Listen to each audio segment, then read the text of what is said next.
China, state media there says the Chinese lunar probe has successfully taken off from the far side of the moon to start its journey back to Earth. Have you guys ever heard of graphene? This is a material that is so thin yet so advanced in its nature that it has proved to be so expensive to manufacture. In fact, it is so expensive to manufacture that putting together a single gram is believed to cost thousands of dollars on Earth. Well, China's spacefaring events have been going gangbusters, I would say, for about 10 years. And that is the least of our worries when it comes to producing graphene. However, the rewards are near boundless when graphene is achieved. For starters, it can be used to carbon sheets that are so thick it is said to be stronger than steel. As if that isn't impressive enough, it is also believed to be almost as light as air. A substance with such features is understandably well sought after, and as such, it should come as no surprise that With big lava fields from volcanic activity, that's pretty much absent from the far side of the moon for reasons that aren't completely understood. scientists have spent years doing all they can to create it. Despite all the careful work, they have not been as successful as they would have loved to be. What you see on the far side is a much, very cratered terrain. Lots of bombardment happened, like on the near side, but it hasn't been washed over by volcanic lakes. To make matters worse for the guys in the US, Chinese researchers just happened to stumble across a container of lunar soil, which told them that the moon had been producing this well-sought-after substance for free for millions of years. Chang'e 6 lunar probe.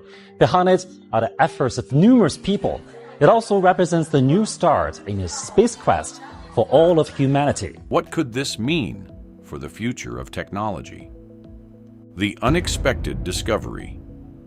For 6 or more years, Zhang, the flight director of Chang'e 6, the 6th robotic lunar exploration mission by the China National Space Administration, CNSA. This isn't the first time that China's been to the moon, and it's not even their first sample return mission. And the second CNSA, Lunar Sample Return Mission, had been preparing for a moment that, truth be told, was out of his control. Despite the tetchy nature of this expedition to the moon, Zhang took care to oversee all the calculations and all the simulations involved with this trip. He even planned out the plan Bs and Cs he could think of. Any lunar scientist, any geologist worth his salt or her salt. Thanks to this, they had prepared for every foreseen and unforeseen failure they could conceive, and they had mapped out the terrain of the moon that they could not even see. Thanks to all this planning, they were able to build a machine that was actually smart enough to think for itself. Despite all the care they had taken, all they could do was watch when their spacecraft landed on the far side of the moon in May 2024. My concern would be is if China got there first and suddenly said, okay, this is our territory, you stay out. Especially as the lander would prove to be alone for about half an hour. The far side of the moon is a portion of the moon that is mired in mystery. That said, we can dispel some of the misinformation that has been attached to this part of the moon. For starters, the far side of the moon isn't dark. In fact, it receives as much sunlight as the face of the moon. That said, it does have a way from blocking out all the noise. For example, it is also impossible for radio waves to get to that side of the moon. That is because of several factors. Not only do radio waves fail to bend around corners, the moon itself actually acts as a hindrance to said radio waves, so much so that it blocks every signal between the Earth and the hidden atmosphere. Looking for answers, China launched a relay satellite that was referred to as Qiao many years ago. They hoped that this would bridge that gap, especially as it sat in the special space where it can see both our planet and the far side of the moon at the same time. Despite this special feature, Zhang and the rest of the Chang'e 6 crew realized that Kuo could not keep up during the landing of their spacecraft.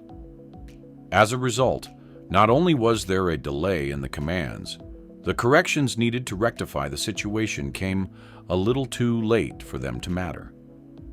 As such, we found that the spacecraft had to think for itself in this situation. Luckily, it was able to do so in the heat of the moment. Thankfully, the spacecraft was able to make its way to its target, the South Pole at Basin. This was a wound that covered a span of about 1,500 miles across the moon, a feature that was created more than 4 billion years ago, if you can believe that. This impression was created by an impact that was so powerful and so violent, there was every chance that it could have destroyed the planet and the moon all those years ago, and none of us would be here today. As you can imagine, such an impression was important to researchers and scientists, and as such, it should come as no surprise that these parties would have loved to collect samples from this prehistoric floor. It was totally foreign to us humans, to the point where nobody in history had ever made contact with the material that made up the floor of the far side of the moon. That said, that wound in the moon would prove to be one of the most dangerous landing sites known to man. It was so dangerous that boulders the size of cars were known to approach this region. As if that wasn't bad enough, the slopes there were steep enough to flip the spacecraft, were lurking so that they could victimize the spacecraft when it made contact with that side of the moon. Thankfully, the AI built into the Chang'e 6 was intelligent enough to scan the surface in real time. As a result, it was able to compare live images against hazard maps that were built from the orbital data used to design it. After avoiding all the dangerous zones on the far side of the moon, it was able to make all the right decisions up till the point where it was finally able to regain contact with Zhang and the rest of the crew back home. Finally, they were able to lead their spacecraft to a realm that no man had ever reached before. What an outstanding achievement. That said, there was more to come.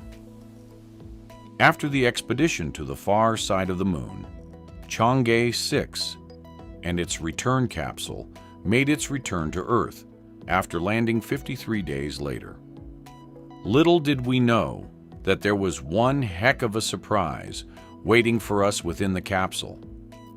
2 moons for the price of 1. Upon the return of the capsule to the planet, Dr. Li Chunlai, an academic researcher from Chinese Academy of Sciences, was one of the first people to take a look at what the capsule had brought for us from the moon.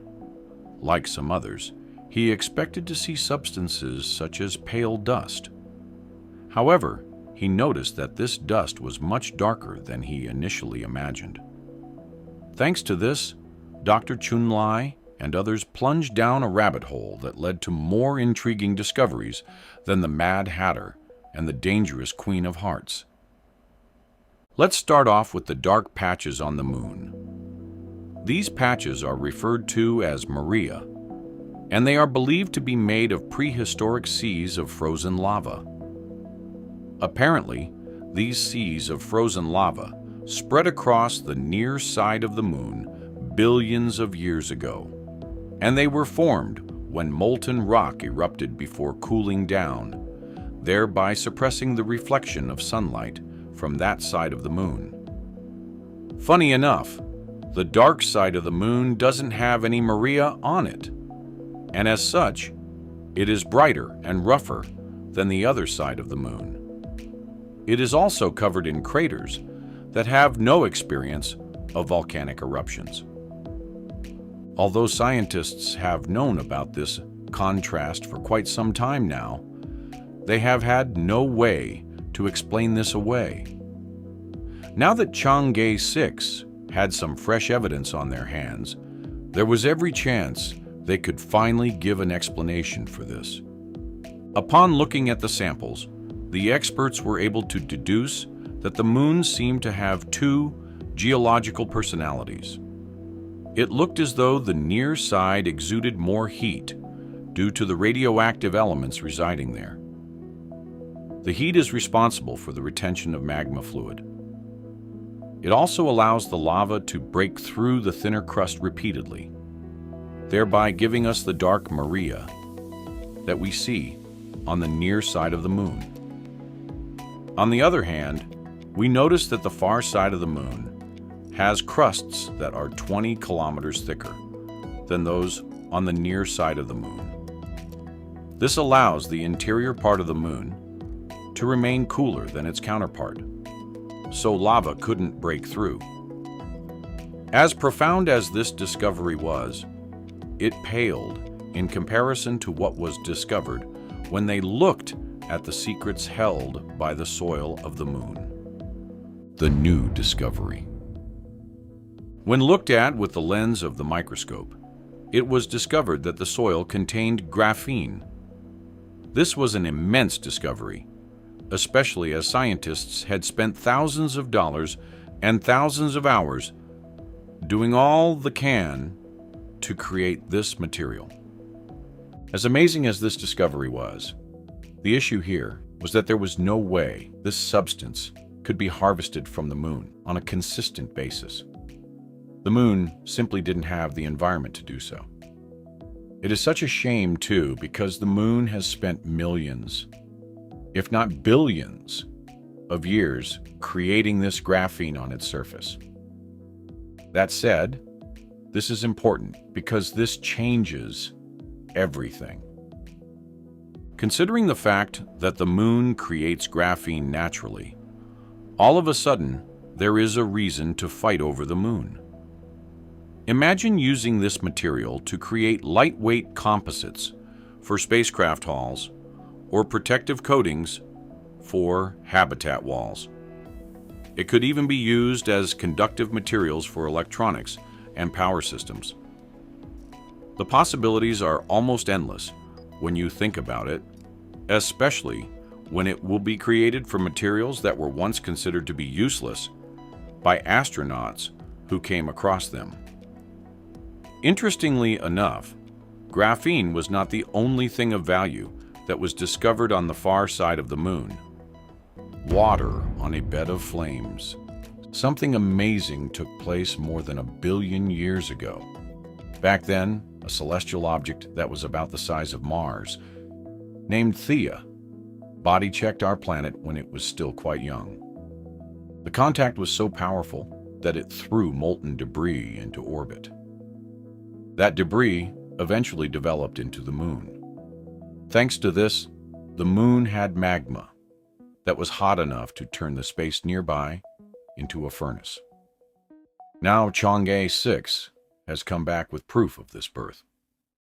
Funny enough, despite that scorching heat, scientists found water in the substances that were brought back from the moon. Studies show that there are hundreds of millions of kilograms of water within the surface of the moon. Could this mean that the moon could host life? The possibilities seem endless, as it could mean that the moon could be a new frontier for man.